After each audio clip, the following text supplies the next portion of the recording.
네, 여러분 혹시 여러분들 스마트폰 다 있으시죠? 스마트폰에서 문자를 보내실 때 여러분이 문자를 입력하는 자판 어떤 방식으로 되어 있으신가요? 혹시 그 사진을 한번 보여주시겠어요? 혹시 여러분들이 사용하시는 그 키보드의 자판은 왼쪽 것인가요? 아니면 오른쪽의 것인가요? 오른쪽이세요? 왼쪽? 그러면은 이 천지인 키보드 맞죠? 그 쿼티 키보드 쓰시는 분 있으세요? 쿼티 키보드. 좀 반반 정도 되시는 것 같아요. 네. 네. 만약에 여러분 이제 쿼티 키보드를 쓰신다면 아마 컴퓨터 자판의 배열과 동일한 그 배열의 키보드일 텐데요. 이 쿼티 키보드를 쓰시는 것일 거고요. 그렇지 않으면 저희 천지인이라고 하는 그 배열의 자판 쓰고 계실 것 같습니다. 네, 사진 내려주시고요. 네. 그 보통 젊은 친구들이 쿼티 키보드를 많이 쓴대요. 축하드립니다. 젊은 세대에 포함되셨습니다. 네.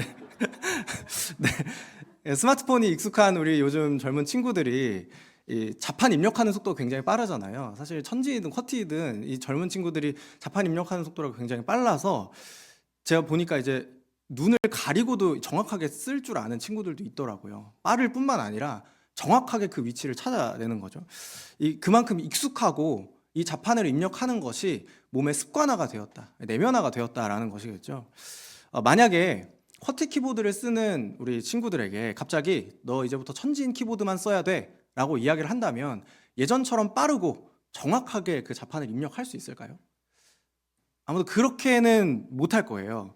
왜냐하면 이게 본능적으로 문자 자판을 보지 않고도 그냥 본능적으로 그 글자를 찾는 그 감각이 있기 때문에 아마도 이 키보드 자판 배열이 바뀌게 되어서 그 입력하는 그 자판이 재구성된다면 아마도 그 적응한 것을 빠르게 이제 잊어버리고 또 이게 입력하는 시간이 좀 걸릴 거예요. 적응하는데 내면화가 다시 되는데 시간이 좀 더 걸리겠죠.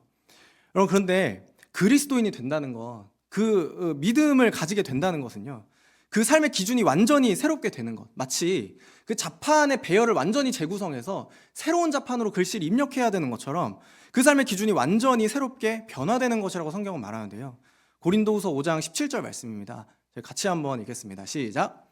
그런즉 누구든지 그리스도 안에 있으면 새로운 피조물이라.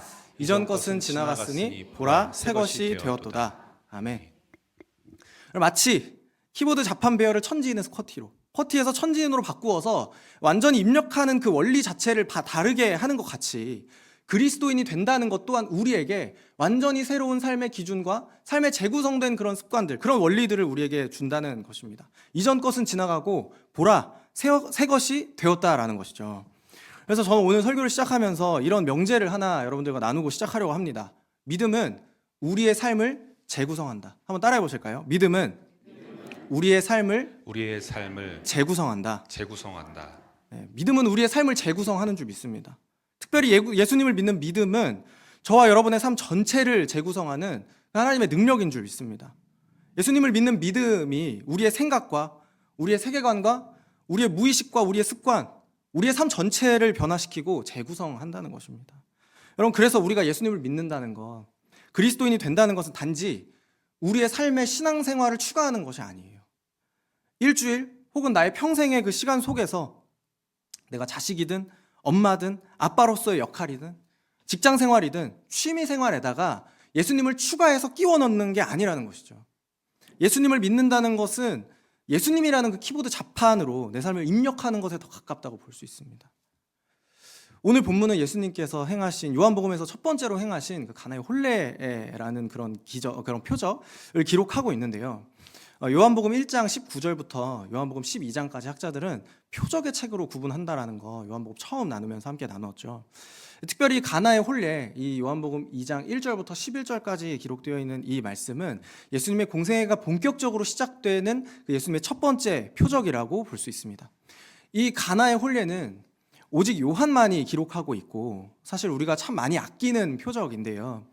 이 표적은 하나님의 말씀인 그 창조주이신 예수님께서 이제는 세상에서 자신의 창조적인 능력을 드러내시는 그런 중요한 사건이 되는 것이죠. 특별히 예수님께서는 이 물이 포도주로 변하는 창조적인 능력을 보여주심으로써 이 결혼식이라는 평범한 사건을 다시 재구성하시는 것을 우리가 볼 수 있습니다.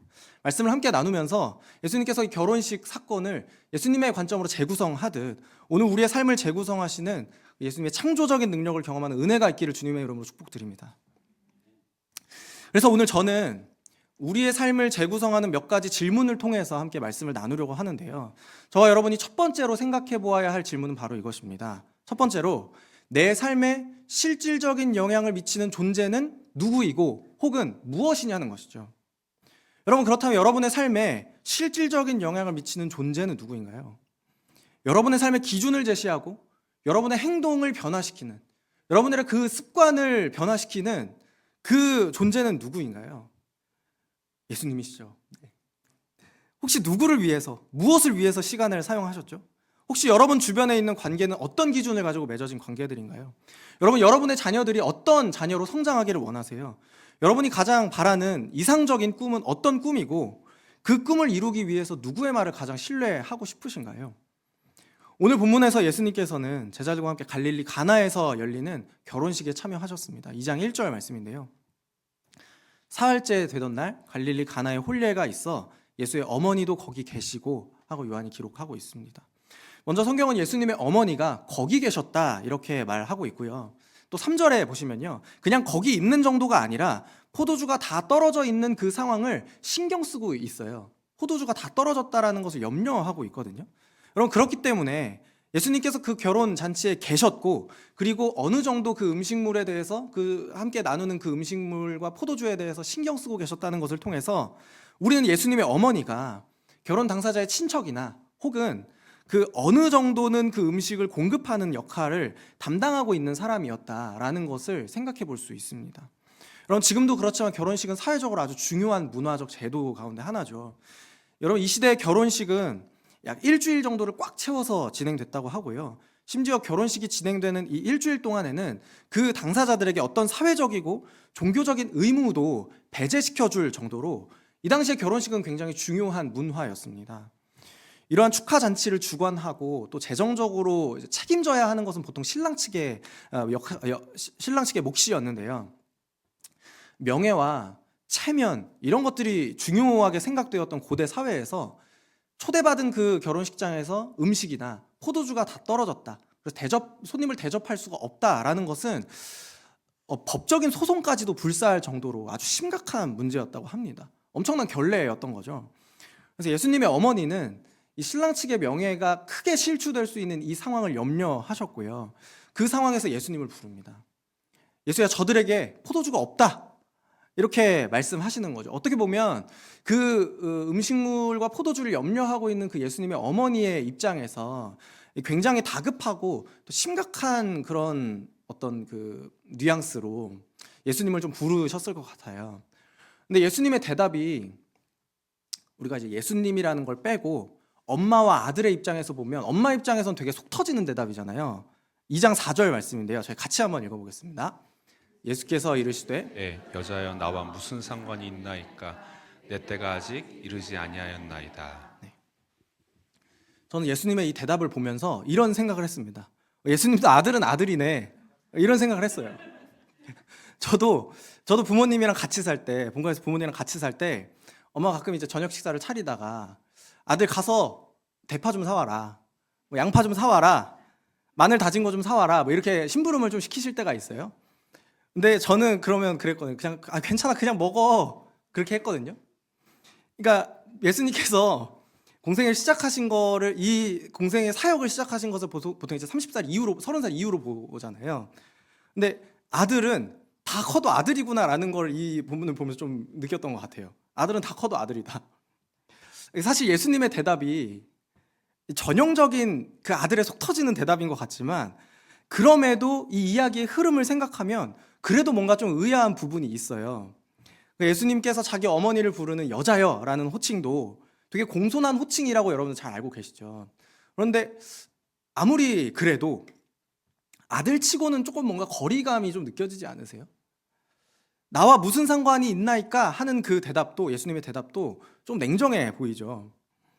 중요한 것은 예수님께서 이런 거리감 있는 대답, 어머니와 자신의 거리를 벌려놓는 그런 대답을 함으로써 이 어머니의 인간적인 필요와 요청, 그리고 그 인간적인 유대 관계로부터 멀리 떨어지게 돼요.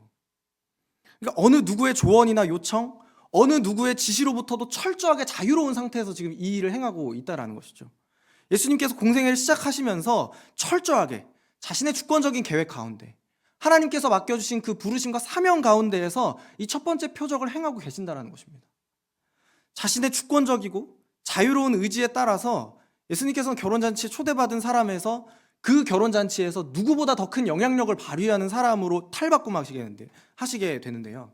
여러분, 결혼식의 주인은 누구일까요? 신랑과 신부.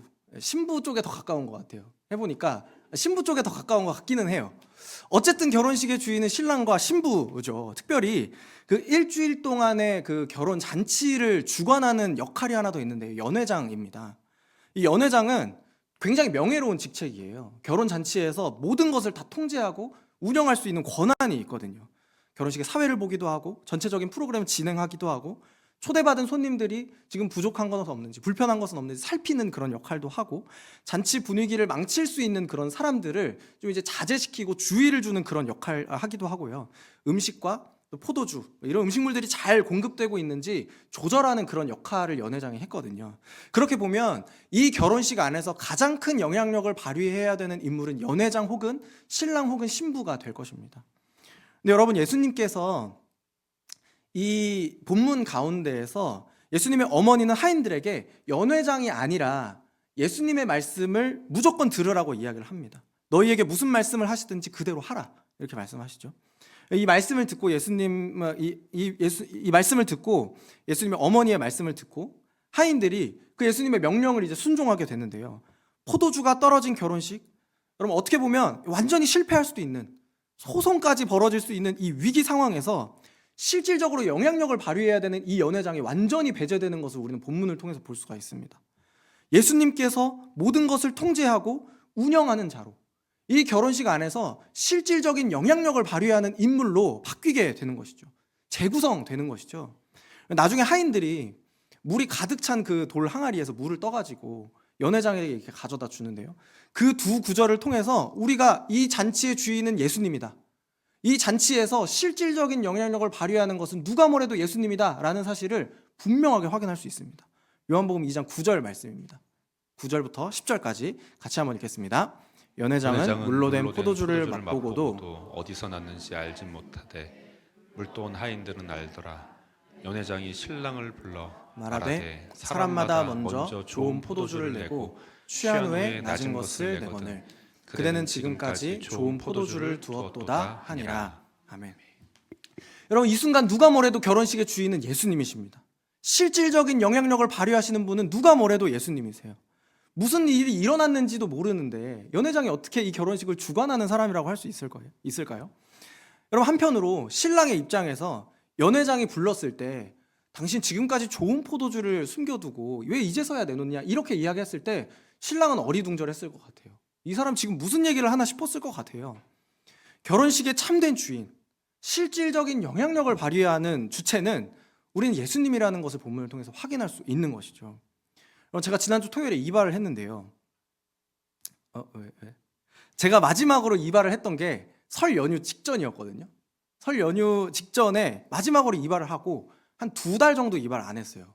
솔직히 말하면 내심 조금 더 길러볼까라는 생각도 조금 했거든요. 약간 멋있게 이렇게 한번 해볼까, 길러서 좀 파마를 해볼까 라는 그런 생각을 하고 있었어요. 그래서 지난주에 금요기도회를 마치고 퇴근해서 집에 들어갔는데요. 저희 아내가 저를 보더니 유독 그날 오빠 이발 좀 해야겠다 이러는 거예요. 제가 다음날 아침에 바로 미용실 예약을 했습니다. 그 남자가 평생 혼난다고 하잖아요. 결혼 전에는 엄마한테 혼나고 결혼하고서 아내한테 혼나고 늙으면 딸한테 혼나고 이런 얘기가 있잖아요. 그러니까 여러분, 이게 무슨 말이죠? 그 남자의 삶에 실질적으로 영향을 발휘할 수 있는 존재가 변한다는 거예요. 지금 제 삶에 실질적으로 영향을 발휘하는 존재는 누구일까요? 예수님이죠. 아내가 예수님이죠. 아내가 아니고 예수님이지만 하나님께서 맺어주신 결혼 관계 안에서 지금 제 삶에 실질적으로 영향을 끼칠 수 있는 존재는 아내입니다. 그렇죠? 저도 그래서 이발 좀 해라라는 그 말에 바로 그냥 가서 이발하고 왔어요. 여러분, 청소년 사역자로서의 저의 개인적인 바람은 우리 다음 세대를 키우는 부모님들에게 가장 실질적인 영향력을 미칠 수 있는 존재가 입시학원 선생님이 아니라 저였으면 좋겠어요. 우리 중고등부 아이들의 일주일에 영어학원 끼워놓고 수학학원 끼워놓고 사탐, 과탐학원 빼곡히 쌓아 올리고 거기에 주일 예배 겨우겨우 끼워 넣는 게 아니라 예배를 중심으로, 예수님을 중심으로 우리 아이들의 삶이 재구성되기를 저는 진심으로 갈망합니다. 큐티스쿨, 믿음스쿨 개설하면 막 노량진 입시학원 막 방불케 하는, 새벽부터 와서 줄 서는 그런 거를 그냥 상상만 해봤어요. 상상만 해봤습니다. 성도 여러분, 이와 같이 저와 여러분의 삶에 실질적인 영향력을 발휘할 수 있는 존재가 예수님이기를 축복합니다. 저와 여러분이 그리스도인이 되었다는 거, 내가 성도가 되었다는 것은 단지 내 삶의 신앙생활을 하나 더 올려 쌓는 행위가 아닙니다. 믿음은 우리의 삶을 재구성하기 때문에 그렇습니다. 내 삶의 실질적인 영향력을 발휘하는 존재인 예수님, 그 예수님을 기준으로 나의 삶이 재구성되는 거예요. 그렇다면 여러분의 삶에 실질적인 영향을 발휘하는 존재는 지금 누구이신가요? 여러분의 삶의 가치관, 여러분의 세계관을 움직이는 존재는 누구이고 또 무엇인가요? 돈인가요? 관계인가요? 부동산일까요? 안정적인 노후 혹은 빠른 은퇴를 꿈꾸고 계신가요? 내 아이들 잘 키우는 그런 부모가 되어서 자식 교육에 성공하는 것이 여러분들 소망인가요? 그런 것들보다도 예수님께서 저와 여러분의 삶에 실질적인 영향력을 발휘하시는 주권자가 되시기를 다시 한번 주님의 이름으로 축복합니다. 우리의 삶을 재구성하는 두 번째 질문은 바로 이것입니다. 두 번째, 나의 삶에 또 나의 공동체의 역사를 바라보는 관점은 무엇인가? 누구의 관점으로 내 삶을 바라보고 공동체의 역사를 바라보는가 하는 것입니다. 오늘 여러분의 삶을 둘러싸고 있는 환경과 사건들은 여러분들의 어떤 의미가 있습니까? 바라기는 저와 여러분께서 스스로의 삶을 바라보고 공동체를 해석하는 그 관점이 삼위 하나님 중심으로 재구성되는 은혜가 있기를 축복합니다. 오늘 본문에 기록된 가나에서 있었던 결혼식은 사실은요, 포도주가 떨어졌다라는 것 빼고는 별로 그렇게 특별할 건 없는 결혼식이에요. 일상적인 사건이에요. 조금 독특한 게 있다면, 그나마 독특한 게 있다면 결혼잔치를 준비하고 대접하는 사람들의 입장에서는 큰일 날 뻔했다라는 거 정도. 조금 더 시야를 옮겨보자면 이 연회장과 신랑에게는 영문도 모르고 갑자기 최상급 포도주가 어디서 나타난 그런 이제 해프닝 정도겠죠. 어떻게 보면 내가 그냥 순서를 헷갈렸나 보다. 안에 있던 거 먼저 뺐었어야 되는데 이 얘기가 잘못 전달돼가지고 바깥에 있는 거 먼저 뺐나 보다. 뭐 이런 정도의 사건이지 않았을까요? 여러분, 그렇다면 여러분 혹시 최근에 참여하신 결혼식 기억나세요? 누구 결혼식을 참여하셨죠? 혹시 그 결혼식에서 신부가 입었던 드레스 어떤 스타일이었는지 기억나세요? 막 오프숄더 막 이런 거 있잖아요. 이렇게 민소매처럼 돼 있는 뭐 그런 거 있잖아요. 식사가 맛있었나요? 어떤 식사가 제일 맛있으셨어요? 사실은 인상적인 장면이나 특별한 문제가 생기지 않는 이상은 남의 결혼식이 기억난다는 거 굉장히 쉽지가 않습니다. 저도 제 결혼식이 1년 조금 넘었지만 기억이 안 나요.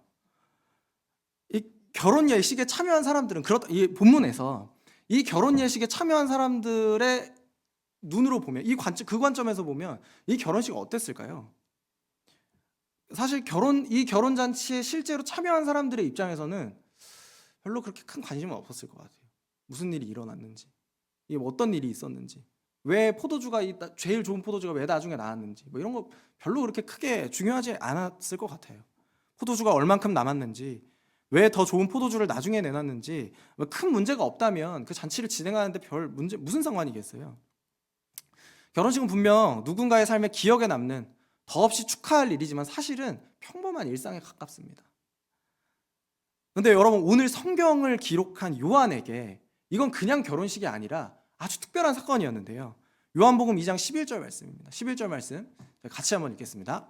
예수께서 이 첫 표적을 갈릴리 가나에서 행하여 그의 영광을 나타내심에 제자들이 그를 믿으니라. 요한은 이 사건을 그냥 결혼식이라고 이야기하지 않습니다. 예수님의 첫 표적이라고 이야기를 합니다. 어떤 이들에게 결혼식은 그냥 평범한 일상이었겠지만 성령의 조명하심으로 그 관점이 변화되고 성경을 기록할 수 있었던 요한에게 이 사건은 그냥 사건이 아니었던 거죠. 그럴 수도 있지 뭐 하면서 지나갈 수 있는 그런 사건이 아니라 요한에게 이 사건은 예수님의 영광을 나타내는 표적이 된 것입니다.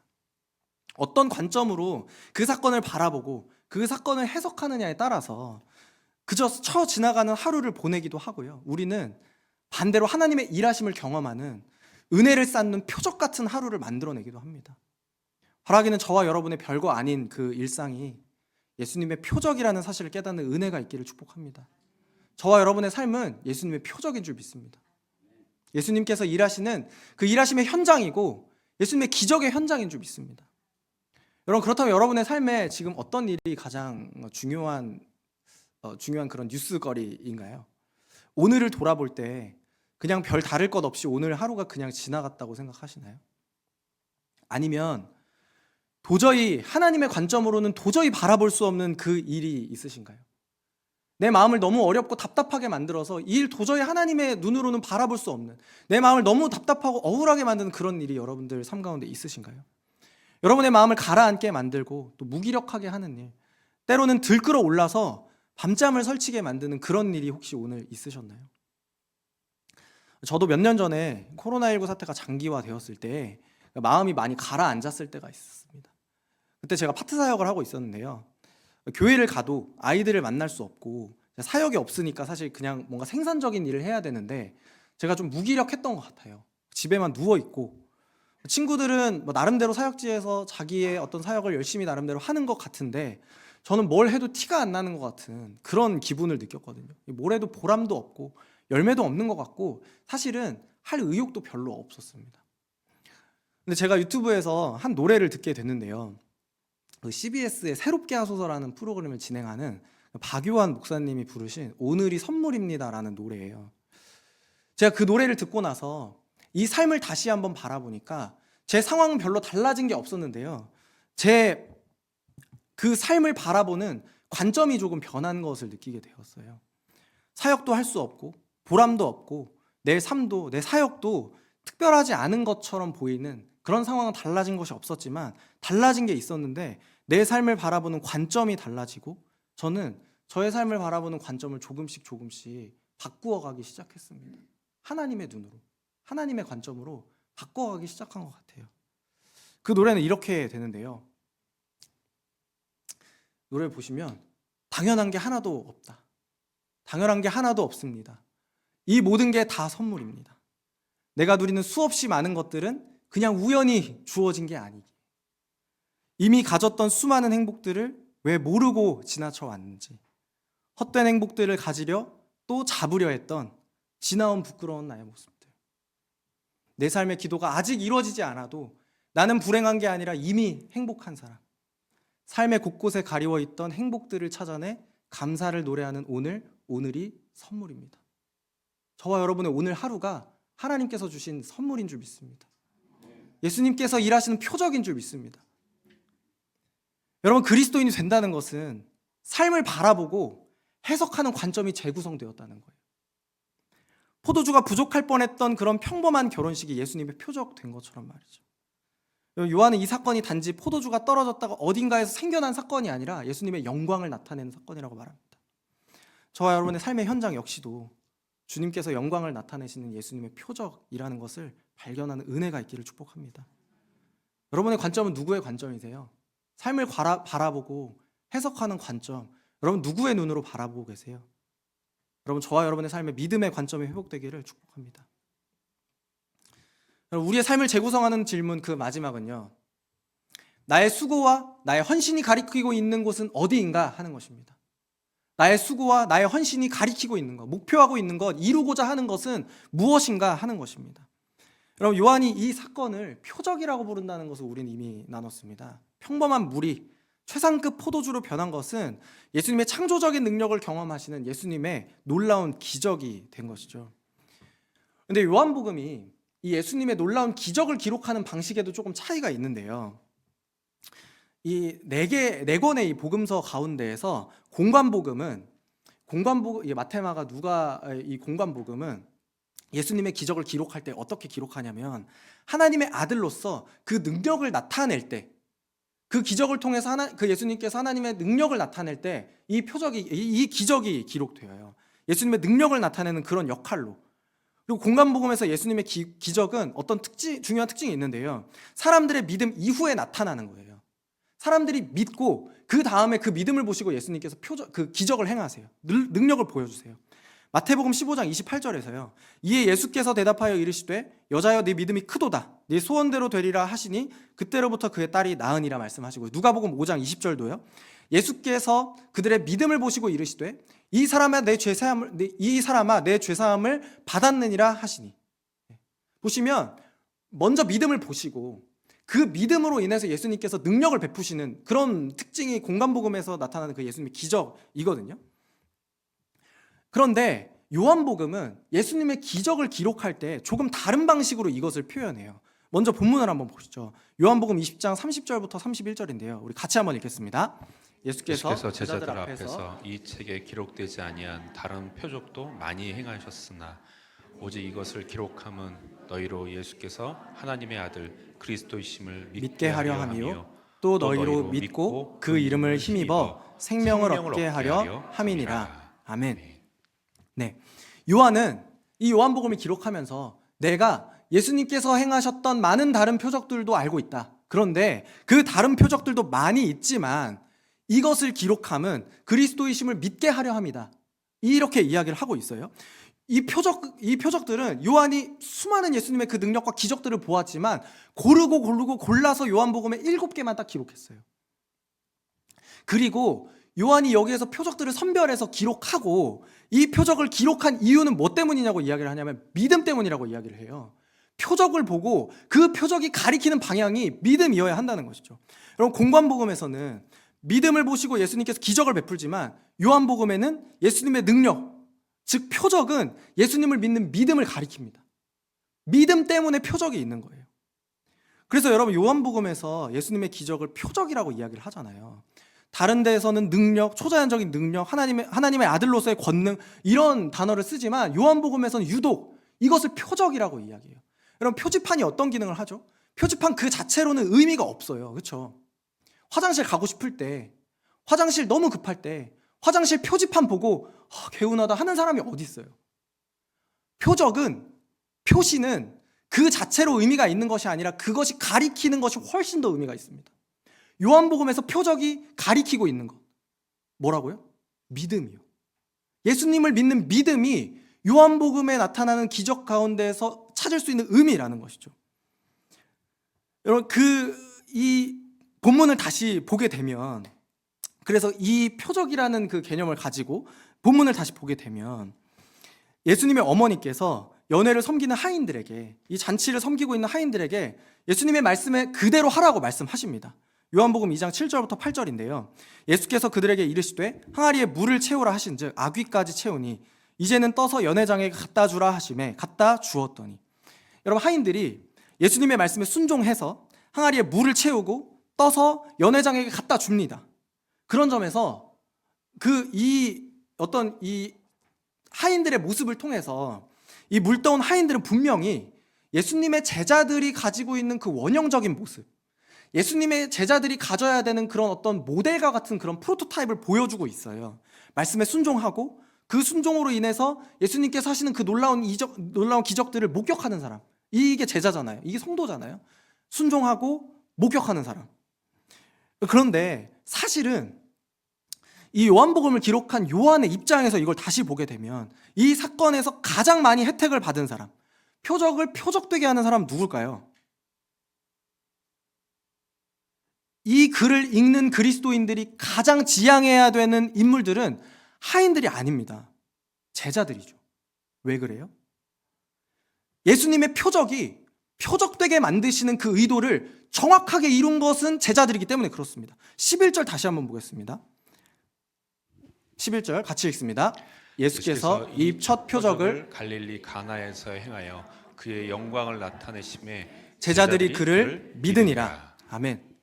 제자들이 그를 믿으니라 라는 이 말씀을 통해서, 이 말씀에서 예수님의 표적을 보고 가장 정확하게 이 표적을 표적되게 하는 사람들, 가장 정확하게 이 표적의 의도를 이룬 사람들은 제자들이라는 것을 우리는 알 수 있습니다.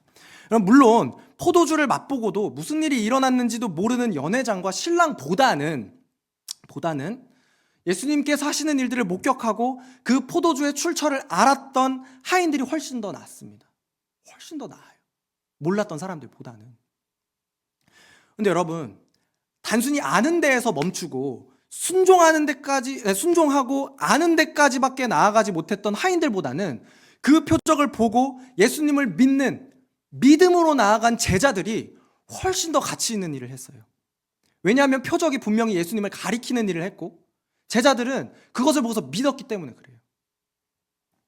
여러분, 그렇다면 저와 여러분의 수고와 여러분의 헌신은 지금 무엇을 가리키고 있나요?